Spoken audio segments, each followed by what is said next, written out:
I believe that no member of Congress, by House rule, should be allowed to accept a donation for their campaign from a federal lobbyist or a federal political action committee.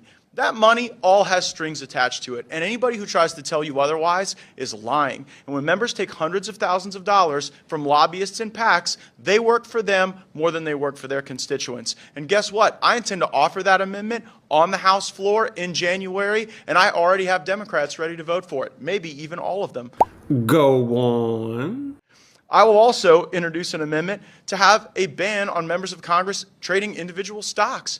How can we say that that is not something that dilutes our trust in markets and in governance when people are essentially able to bet on the outcomes that they have an ability to somewhat control?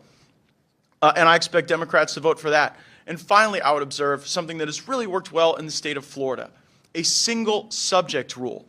A bill coming to the floor should only deal with one subject. I'm with you. I don't know how we got here. House Representative Matt Gaetz out of Florida suggested implementing new House rules in the next Congress, including banning members from accepting campaign donations from federal lobbyists and federal PACs. Proposals, he said, quote, "we should work with Democrats on." Before I continue, call it the Pelosi rule. Anyways, Gaetz also suggested banning members of Congress for life from becoming lobbyists and trading individual stocks. His proposals were presented at a forum held on November 14th by Representative Andy Biggs out of Arizona on conference rules for the incoming 118th Congress. His reasoning behind prohibiting members of Congress from accepting lobbyist campaign donations should be obvious. The money, the guns, the hoes, and the drugs. The influence Congress can have on decisions that can line their own pockets, or the influence lobbyists and political action committees can have on Congress after lining their pockets. This would impact Gaetz too, so why is he doing this? I don't know. I mean, this is the man who was reportedly one of the Republicans involved in discussions to overturn the 2020 presidential election. He asked Trump for a pardon. He apparently wants to exonerate insurrectionists.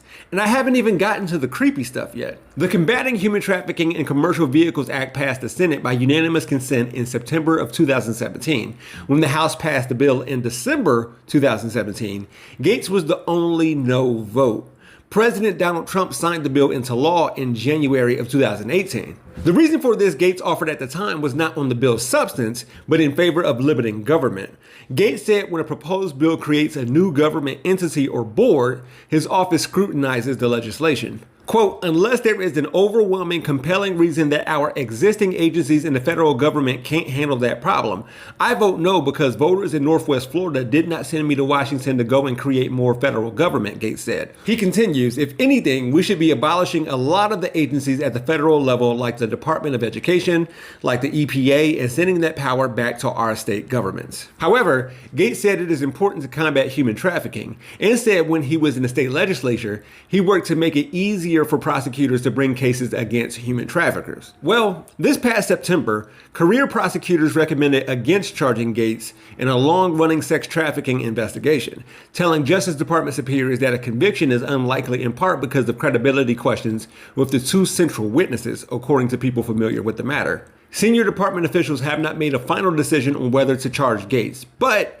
it is rare for such advice to be rejected, according to the Washington Post. I guess we'll find out if Gaetz really means what he said. It will be interesting to see if Democrats agree with him in the bills he introduces, if he introduces them, along with what's hiding in those bills, or who put him up to this, because, as Gaetz said himself, you're either in the lawmaking game or you're in the influence peddling game.